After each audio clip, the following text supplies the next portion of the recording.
ప్రియ దేవుని సంగమా, ఈ పరిశుద్ధ ఆదివారం కొరకు ఏర్పాటు చేయబడిన వాక్య భాగాన్ని అనగా యోహాను పత్రిక మొదటి పత్రిక 4వ అధ్యాయము 1 నుండి 6 వచనాలు మనము ధ్యానం చేస్తాం.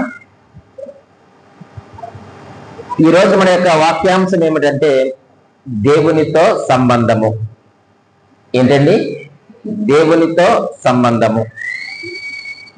దేవునితో వ్యక్తిగత సంబంధము కలిగి ఉంటే అన్ని సంబంధాలు కూడా సజావుగానే ఉంటాయట. మనము ప్రజలను గురించి మనం ఆలోచన చేస్తూ ఉన్నప్పుడు వారిని మనము 2 భాగాలుగా విభజించవచ్చు.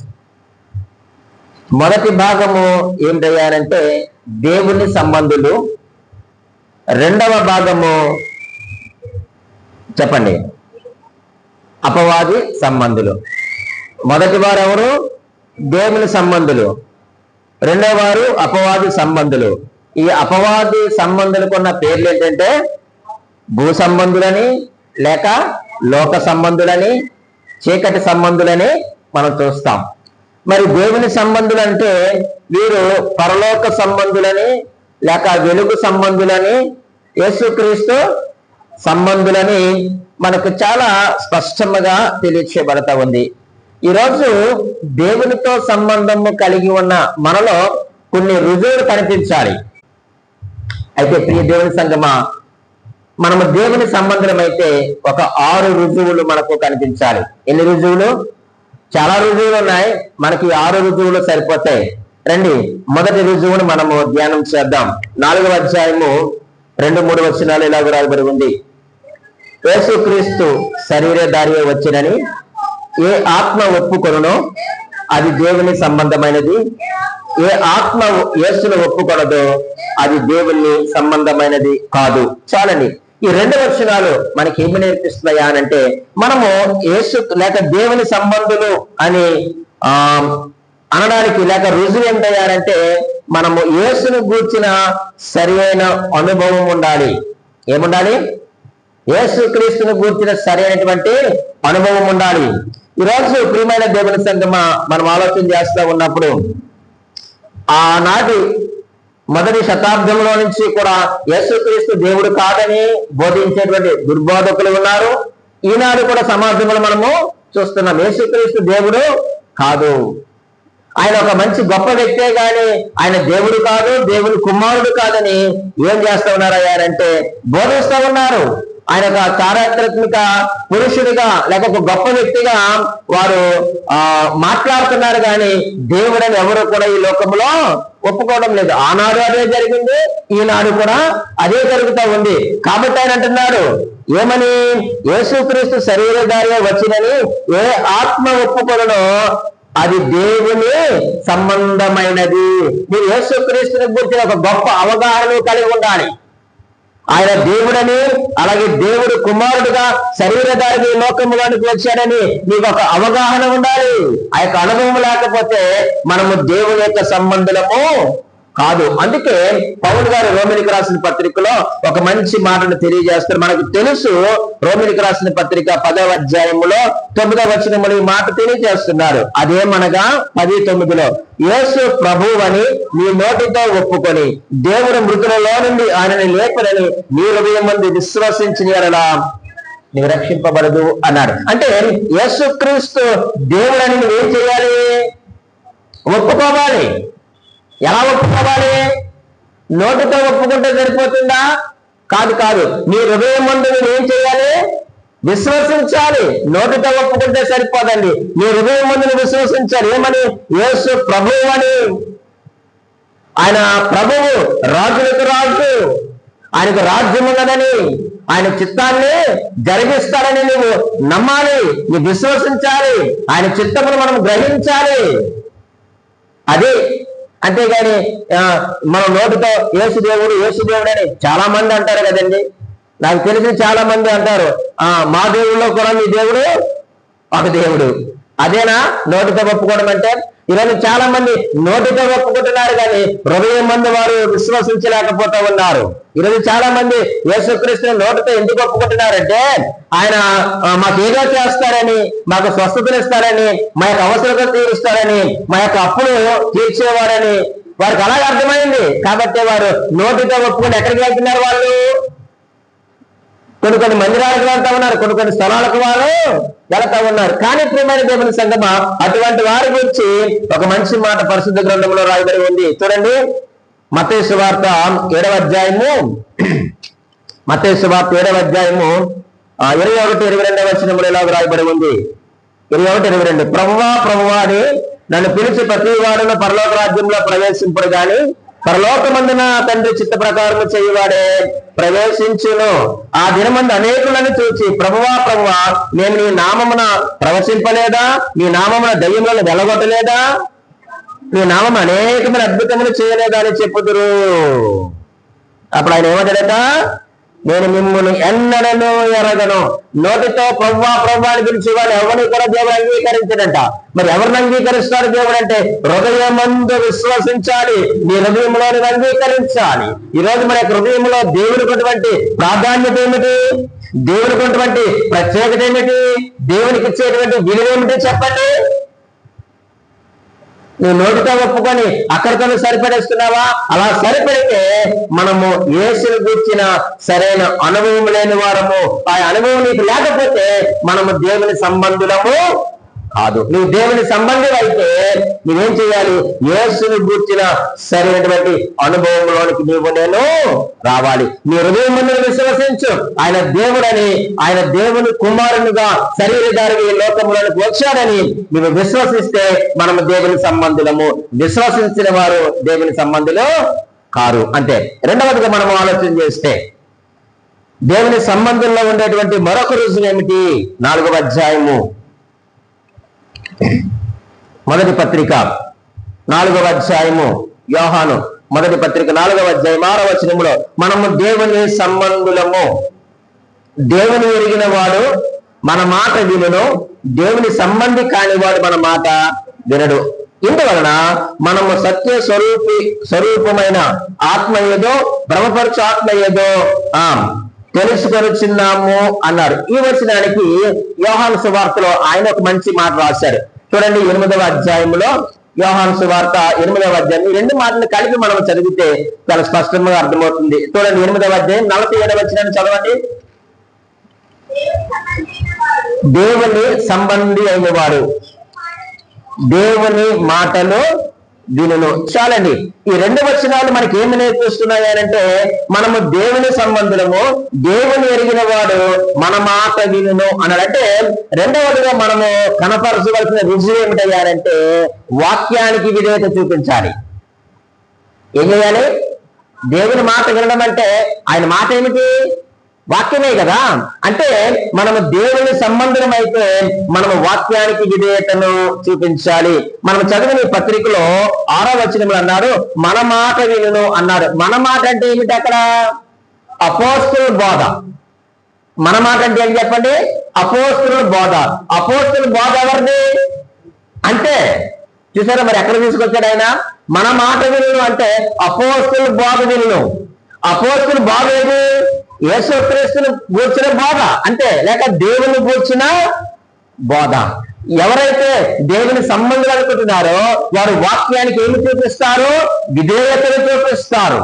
వాక్యాన్ని వారు వింటారు, దేవుని మాటలు వింటారు. వినడంలో 2 రకాలు ఉన్నాయండి. వినడంలో ఎన్ని రకాలు ఉన్నాయి? 2 రకాలు. మొదటి రకం ఏమిటంటే స్వీకరించే గుణము.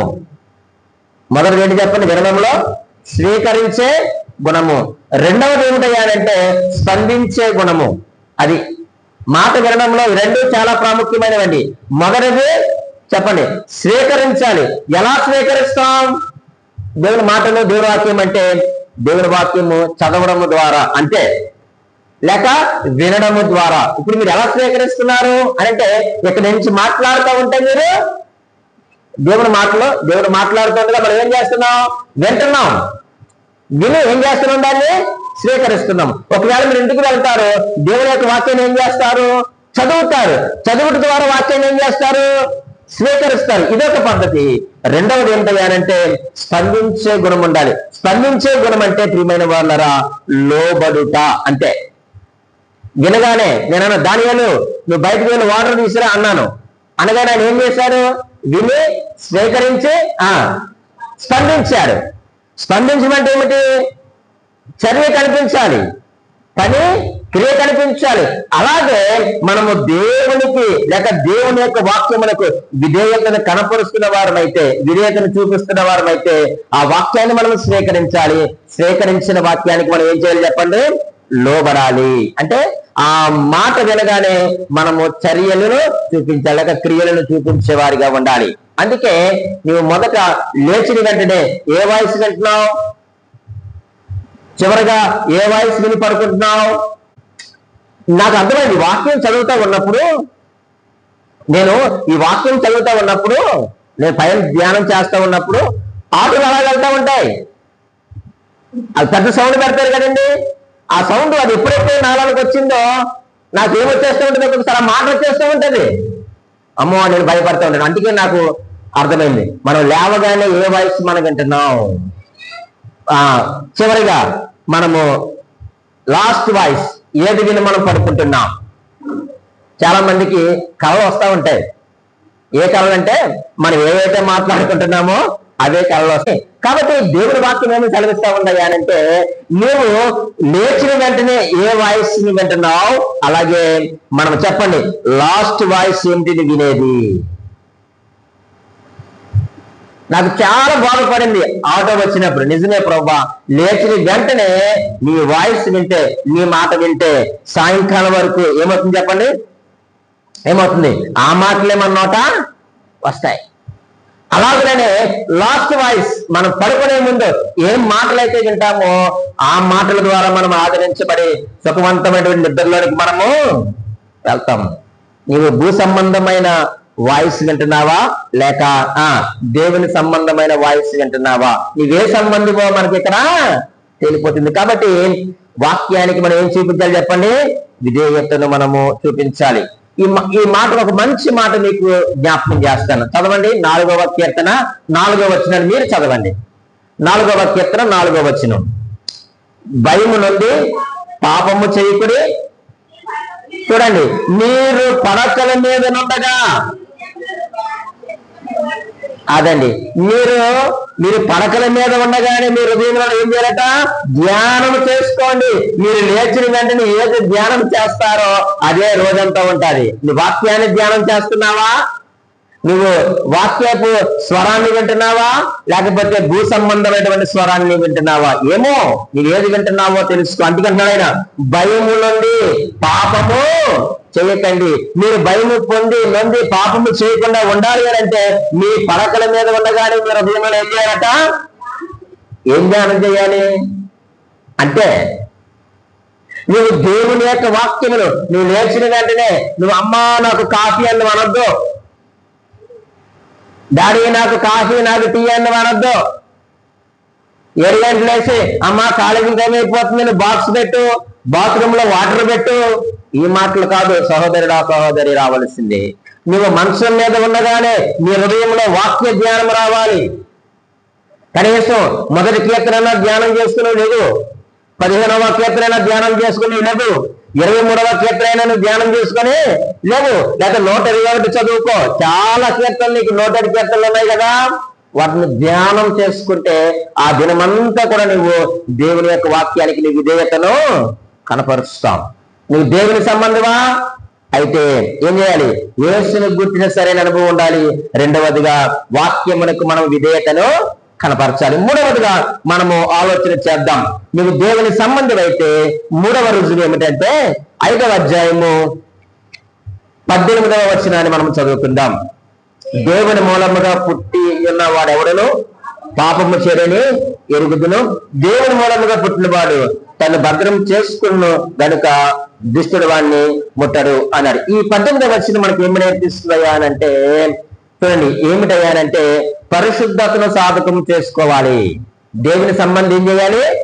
పరిశుద్ధతను సాధకం చేసుకోవాలి. దేవుని మూలముగా పుట్టి ఉన్నవాడు వాడెవడను పాపము చేయడని నేను ఎరుగుదును అన్నాడు. అంటే నువ్వు దేవుని సంబంధం అయితే నువ్వు పాపము చేయకుండా ఉండాలి అంటే ఏం చేయాలి చెప్పండి? నువ్వు పరిశుద్ధతను ఏం చేయాలి? సాధకము చేసుకోవాలి. దీనికి మరొక మాట చూద్దాం. 3:10 కూడా చదువుతాం చూడండి.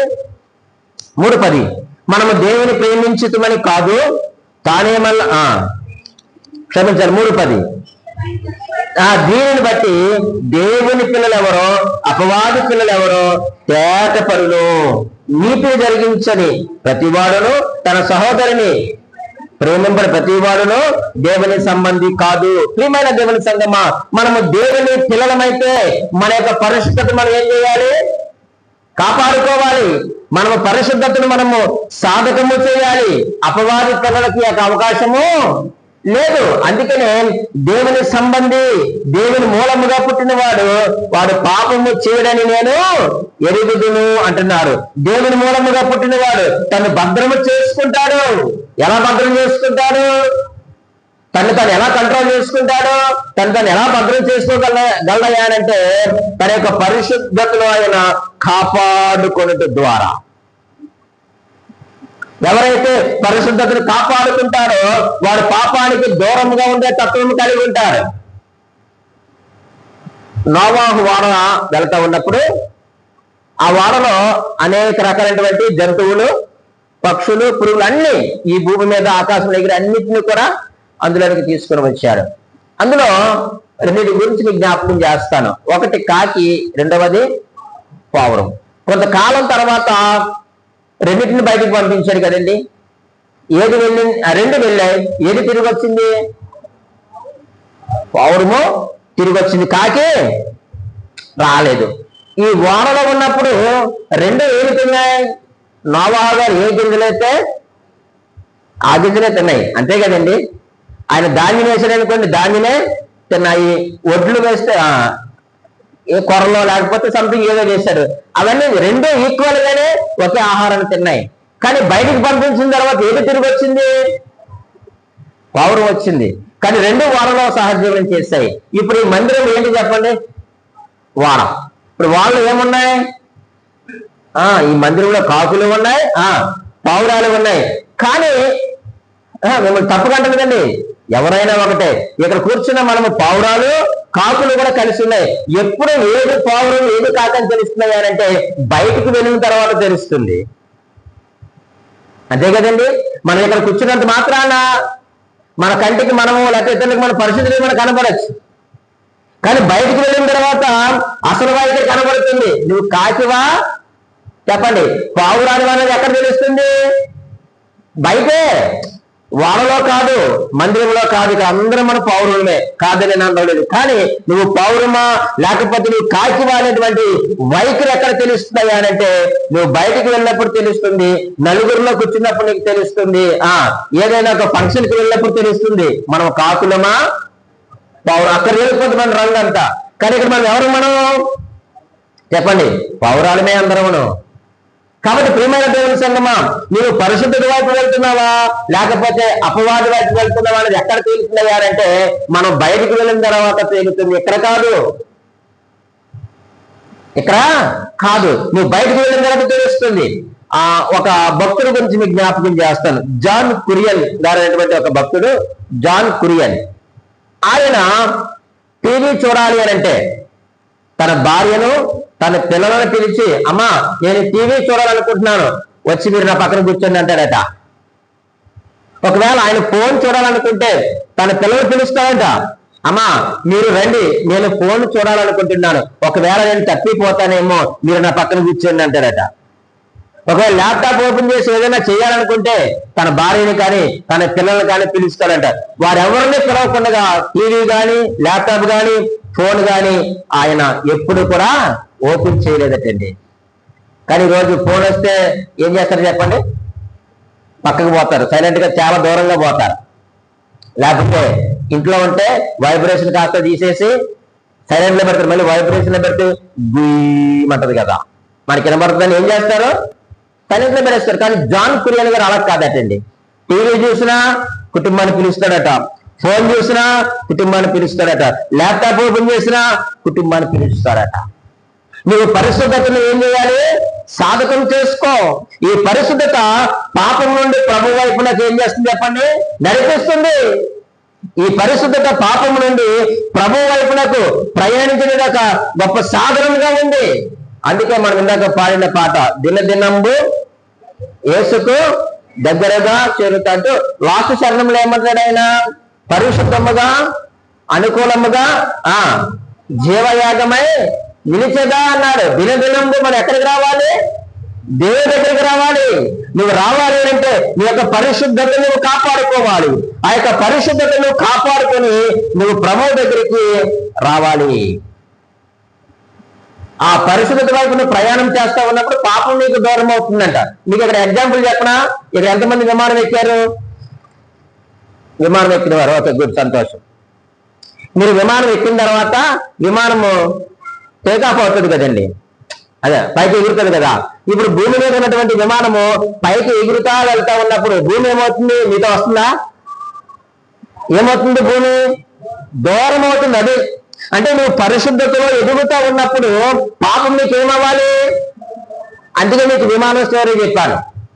విమానంలో పైకి వెళతా ఉన్నప్పుడు భూమి నీకు ఏమవుతుంది? ఒకప్పుడు నువ్వు భూమి మీద ఉన్నావు, కానీ ఎప్పుడైతే విమానం ఎక్కావో అది నువ్వు ఎత్తైన స్థలంలో తీసుకుని వెళ్తా ఉంది. ఈ భూమి నీకు దూరం అవుతా ఉంది. అలాగే ప్రియమైన దేవుని సంగమా, నీ పరిశుద్ధతను సాధకం చేసుకుంటే ఆ పరిశుద్ధత నిన్ను పాపము నుంచి ఏం చేస్తుంది చెప్పండి? దూరం చేస్తుంది. దేవుని సంబంధాలకు ఉండేటువంటి మూడవ లక్షణం ఏమిటంటే పరిశుద్ధతను ఏం చేయాలి? సాధకం చేసుకోవాలి. నాలుగవదిగా మనం ఆలోచించేద్దాం. మరలా 3వ అధ్యాయము 10వ వచనాన్ని మనం చదువుదాం.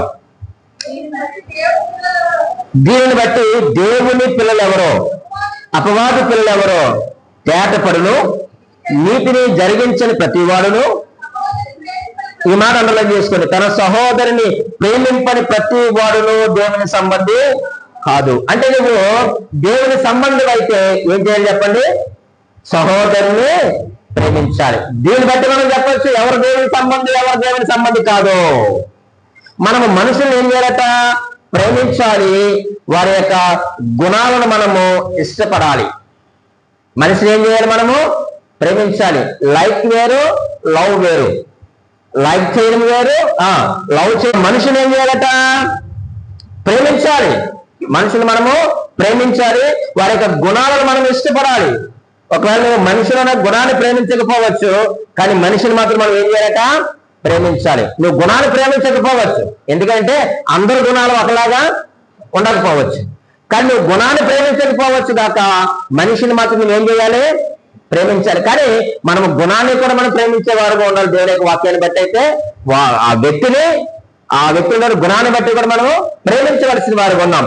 చూడండి, యోహాను రాసిన శుభవార్తలో యేసుక్రీస్తు మంచి మాటను తెలియజేస్తున్నాడు. మనందరికీ తెలుసు. యోహాను సువార్త 13వ అధ్యాయం 1వ వచనాన్ని చదవండి.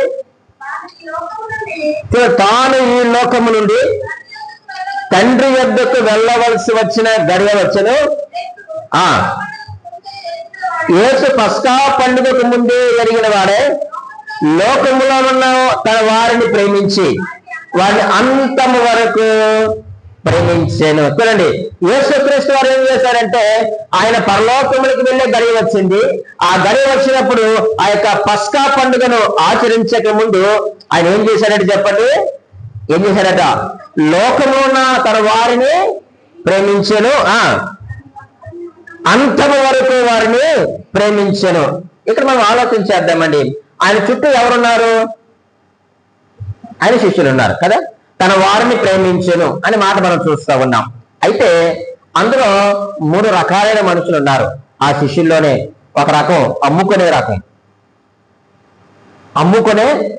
రెండవ రకం అబద్ధాలాడే రకం, మూడో రకం పారిపోయే చెప్పండి రకం. ఎవరు అమ్ముకునే రకం? యోధ. దేవుడు ఏం చేశాడు చెప్పండి? ప్రేమించాడా లేదా? లోకములో ఉన్న తన వారిని ప్రేమించాడు. కానీ యోధా గుణం ఏంటి? అమ్ముకునే గుణం, అయినా ప్రేమించాడు. పేతురు గుణం ఏంటి? అబద్ధమాడే గుణం, అయినా ప్రేమించాడు. మిగిలిన గుంపు పారిపోయే గుంపు, అయినా వారిని ప్రేమించినటువంటి దేవుడు. అక్కడ అమ్ముకునేవారు ఉన్నారు, అబద్ధమాడేవారు ఉన్నారు, పారిపోయేటువంటి ద్రాక్షి కూడా ఉంది. అయినా సరే యేసుక్రీస్తు ఏం చేశాడట? ప్రేమించాడు. నేను ఈ వాక్యాన్ని చదువుతా ఉన్నప్పుడు, ధ్యానం చేసినప్పుడు నిజంగా నేను చాలా పశ్చాత్తాపడ్డాను. యథార్థంగా మీ దగ్గర చెప్పే మాట ఏమిటయ్యానంటే, నిన్న దినాన్ని కూడా మధ్యాహ్నం వాక్యాన్ని ధ్యానం చేస్తూ, ప్రభువా నేను ఈ 3 సంవత్సరాల్లో, ఈ 3 సంవత్సరాల పరిచర్యలో, నువ్వు నాకు అప్పగించిన పరిచర్యలో నాతో ఉన్నటువంటి నా సహోదరుల్ని ఎవరినైనా సరే కానీ నేను కించపరిచినా, ఎవరైనా ఒక మాట అన్నా, వారిని బాధ పెట్టినా నన్ను క్షమించు తండ్రి అని నిన్న దినాన్ని చాలా పశ్చాత్తాపడ్డాను. నేను ఒక రోజు గురించి పశ్చాత్తాపడలేదండి, నేను ఈ 3 సంవత్సరాల గురించి నేను పశ్చాత్తాపడ్డాను దేవుని దగ్గర. అప్పుడే నేను బల్లను తీసుకుంటానని ఒక మంచి తీర్మానం నిర్ణయం తీసుకున్నాను. ఎందుకంటే యేసుక్రీస్తు ప్రేమించారు. ఆయన ఆ యొక్క పస్కా దగ్గర కూర్చొని ఏం చేశాడు చెప్పండి? ఒక ముక్కను ముంచి ఎవరికి ఇచ్చాడు? యోధాకి ఇచ్చాడు. తెలియదా యోధా అప్పగిస్తాడని తెలుసు. అయినా సరే ఆయన్ని ప్రేమించారు. ప్రియమైన దేవుని సంగమా, ఆ ముక్క ఇచ్చి అన్నాడు, యోధా నువ్వేం చేయాలనుకుంటున్నావో అదే క్రీస్తు సంబంధం అంటే లక్షణం నీలో ఉండాలా. యోధా నువ్వేమి చేయాలనుకుంటున్నావు చేయి. ఈ వాక్యాన్ని ధ్యానిస్తా ఉన్నప్పుడు ఇంకొక ఆలోచన వచ్చింది. ఈ సంగతి పేతురికి తెలుసుంటే మిగిలిన వాళ్ళు ఎంత వేసుకొని యోధాను ఏం చేసాను? కత్తిచ్చి పొడిచేసాను. కానీ దేవుడు ఎంత గొప్ప మనసు అంటే పేతురు గారికి తెలియనే లేదు. అది ప్రేమ అంటే. పేతురికి తెలియలేదండి, ఎందుకంటే ఆయన దురుకు పేతురు. ఆయన ఏ కత్తి తీసుకొని మిగిలిన యోహానీలు తీసుకొని రండ్రా ఏదో ఇలా ప్లాన్ వేసాడంటే యేసుక్రీస్తు నమ్మేద్దాం అనుకున్నాడు, మనమే పొడిసి పారద్దామండి అని ఉంటాడు అని అంటారని యేసుక్రీస్తు వారు ఏం చేశారు చెప్పండి? తెలియనివ్వలేదు. ఈయన అమ్ముతారని తెలుసు, ఈ విషయం పేతురు తెలిస్తే ఈయన పొడుస్తారని కూడా ఎవరో తెలుసు చెప్పరే? యేసుక్రీస్తు వారికి తెలుసు. కానీ అన్నాడు, అయ్యా నువ్వు చెయ్యగలిచింది నువ్వు చెయ్యి. అలాగే పేతురు కూడా ఏమాడతాడు? అబద్ధం ఆడతాడని తెలిసి ఆయనకి కూడా ఒక ముక్కను ఇచ్చాడు. పారిపోయే దండ ఉంది, అయినా సరే వాళ్ళని ప్రేమించాడు. మీరు ఎక్కడికి పారిపోయిన మరలో ఎక్కడికి వస్తారని ఎవరికి తెలుసు? అది దేవుని ప్రేమించడం అంటే. ఒక మాట చెప్పిన, యోధా ఇంటికి చచ్చిపోయి చెప్పండి. నాకేమనిపించిందంటే క్రీస్తు ప్రేమను తట్టుకోలేక చచ్చిపోడంతే. యోధా చచ్చిపోవడానికి కారణం ఏంటండి? ఆయన ప్రేమను భరించలేక చచ్చిపోయాడు. కానీ ఈరోజు మనము మన స్నేహితుల్ని మనం ప్రేమించడానికి, మన సహోదరులు మనం ప్రేమించడానికి మనం ఎందుకో బాధపడిపోతున్నాం. ఇప్పుడు చెప్పండి, నీవు నేను యేసుక్రీస్తు కంటే గొప్పనమా? నేను పశ్చాత్తాపడ్డాను నిన్నటి దినాన, ప్రభువా నీ వంటి ప్రేమ నాలో లేకపోతే నేను ఎందుకు అక్కడ నిలబడి వాక్యం చెప్పడం? నేను అప్పగిస్తానని తెలిసిన నువ్వు మొక్క ముంచి ఇచ్చి నువ్వేది చేయాలనుకున్నావు అది చెయ్యన్నావు. అతను గుణం లేదు తెలుసు.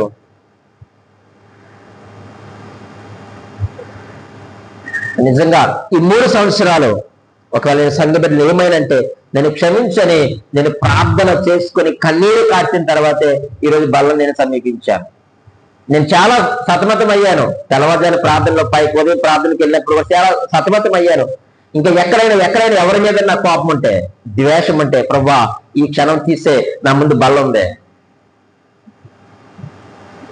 నీ ప్రేమ చేత నేను చచ్చిపోకూడదు ప్రభువా.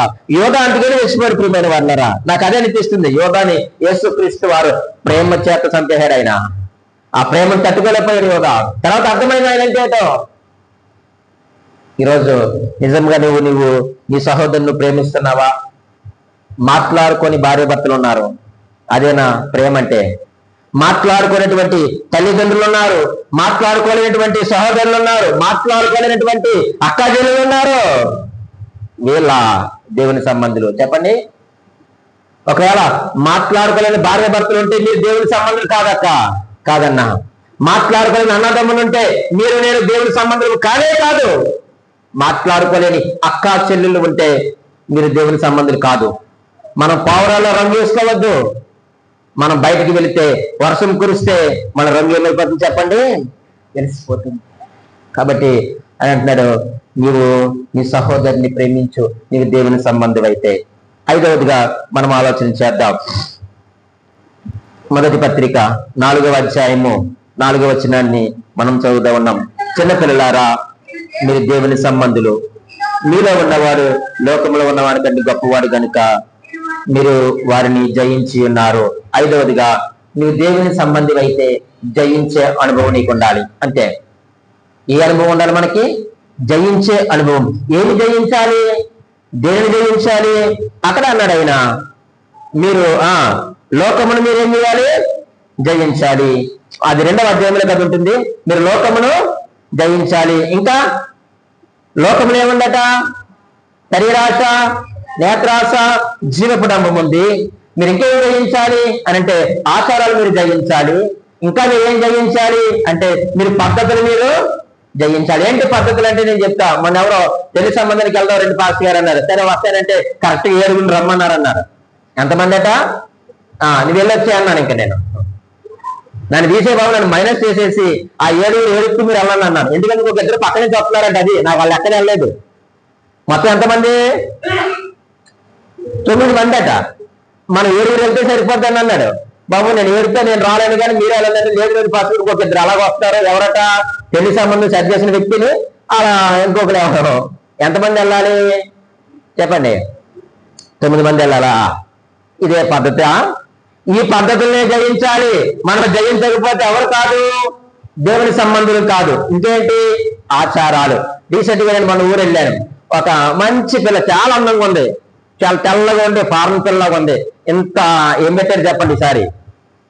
చొక్క పెట్టారు. ఏటమ్మా అంటే ఏ చొక్క అంట? మనకు తెలుసు ఏ చొక్క అది? దిష్టి చొక్క. ఓ పని చేయకూడదు, ముఖం అంతా రాస్తే దిష్టే తగలదా అన్నాను. అమావాస్య పనులు ప్రారంభించము, అమావాస్య ఇంట్లో దిగు. నాకు అనిపిస్తూ ఉంటది, క్రైస్తవులారా మనము అమావాస్య రోజు మన పిల్లలకు పెళ్లి చేద్దామా? అమావాస్య రోజు మనం ఇంట్లో దిగుదామా?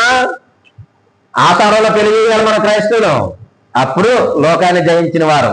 అంతేగాని వారితో పాటు మనం ఏం చేస్తున్నాం? జాతకాలు చూస్తున్నాం. నీ జాతకం మారాలంటే నువ్వు ప్రభు దగ్గరికి రా. ఆయన దగ్గరికి వస్తే, ఆయన సంబంధిగానే బ్రతికితే ఈ లోకాన్ని మనం ఏం చేసిన వారు అవుతాం చెప్పండి? జయించిన వారు అవుతాం. బ్రతుకున్న చేప ప్రవాహానికి ఏం చేస్తుంది? ఎదురెదుతుంది కదండి. బ్రతుకున్న చేప ప్రవాహానికి, చచ్చిన చేప ఈరోజు లోకంలో కొట్టుకుపోతున్నావా? ప్రియమైన అక్క చెల్లి, నువ్వు ఈ పరిశుద్ధ గ్రంథాన్ని చేత పట్టుకొని రావడం కూడా అనవసరం.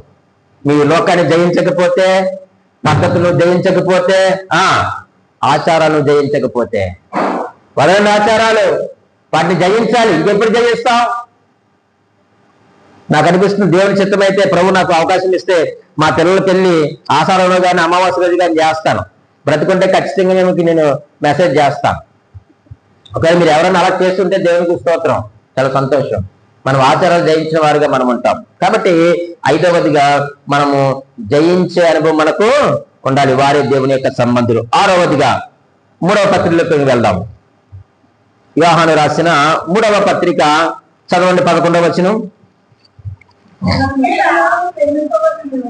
ప్రియుడా, చెడు కార్యములను కాక మంచి కార్యములను అనుసరించి నడుచుకొనుము. మేలు చేయువాడు దేవుని సంబంధి కాదండి. అంటే అయిపోయింది. 6వది ఏంటి చెప్పండి? నువ్వు దేవుని సంబంధిగా ఏం చేయాలి? మాట్లాడరే. 6వది ఏంటి చెప్పండి? దేవుని సంబంధి అయిన వాడు ఏం చేస్తాడట?